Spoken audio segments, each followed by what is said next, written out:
ආයිත් මතක් කරන්න දැන් අපි කතා කරන්නේ ඩොනේෂන්ස් වලින් සෝලර් පවර් වලින් පුළුවන් කියලා අඩු කරන්න. දැන් ඕගොල්ලෝ හම්බ කරන ඩොලර් ඉන්කම් එක හම්බ කරන්න වේදන් තියනවානේ අතෙන් යන ඒවා. දැන් ඒකට එක්ස්පෙන්ස් ටයිප්ස් කැටගරිස් ඔක්කොම අපි ඩිස්කස් කරන්න තව පොඩ්ඩකින් කොන්සෙප්ට් එක අපි තේරුම් ගන්න ඕනේ ඔක්කොටම කලින්. අපි කියමු අපේ ගම තියෙන්නේ අනුරාධපුර පැත්තේ. right?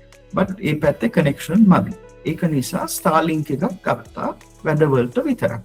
ඒ ස්ටාර්ලින්ක් එකට ගෙවන රෙන්ටල් ෆී ඒගොල්ලෝ ඒකට ඒක ගන්න ගිය සල්ලි ඒ ඔක්කොම අපිට ක්ලේම් කරන්න පුළුවන් because ඒක නැතුව අපිට බිස්නස් අපිට හම්බ කරන්න බෑනේ ඒක නැතුව. so ඒක ඩිඩක්ට් කරන්න දෙනවා. yes so වෙන expense categories ටික කතා කරමු but උදාහරණයක් හැටියට ස්ටාර්ලින්ක් එක ගත්තා කියලා.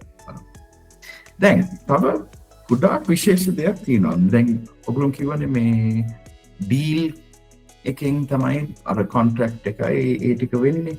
දැන් ඒකේ පොඩි ප්‍රශ්නයක් ඉන්න ඉඩ තියෙනවා. ඒක පැහැදිලි කරන්න. ඩොලර් ඉන්කම් එක 15% කියලා වැටෙන්නේ තමන් සල්ලි ටික ලංකාවට ගෙනාවොත් විතරයි. බැංකුවත් හරහා ක්‍රිප්ටෝ හරහා ගෙනාවොත් 36% tax.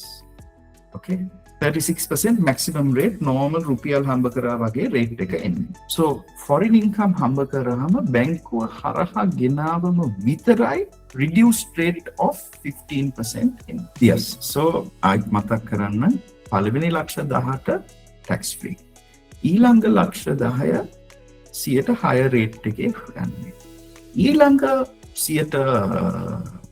රේට් එක 15 ඒක apply වෙන්නේ for foreign income වලට විතරයි and ඒක බැංකුවෙන් හරහා ගෙනාවොත්. so මොකක් හරි international wallet එකක තියෙනවා නම් ඒ සල්ලි හරිනම් ඒක inland revenue එකට ආරංචි වුණොත් මෙච්චරක් හම්බ කරා කියලා ඒ ගෙනාපු නැති සල්ලි වලට වැඩිපුර රේට් එකක් වැදෙනවා. දැන් මේ වගේ සිටුේෂන් එකක් ගොඩක් වැරදීමක් කරන්න හිත තියාගෙන කරපු දෙයක් නෙමෙයි. සමහර කට්ටිය මිස්ටේක් එකක් කරයිනේ.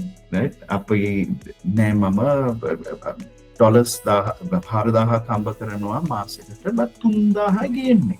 1000ක් මම ඉතුරු කරනවා. ඒ ඉතුරු කරපු සල්ලි වලට 136ක් හරිනම් ගෙවන්න ඕනේ. but ඒක ඉන්ලන්ඩ් රෙවෙනියු එකට දැනගන්නේ කොහොමද? ඒගොල්ලන්ට ක්‍රමයක් නැහැ කීයක් ඇත්තට හම්බ කරාද කියලා දැනගන්න තමන් කියන්නේ නැත්තම්.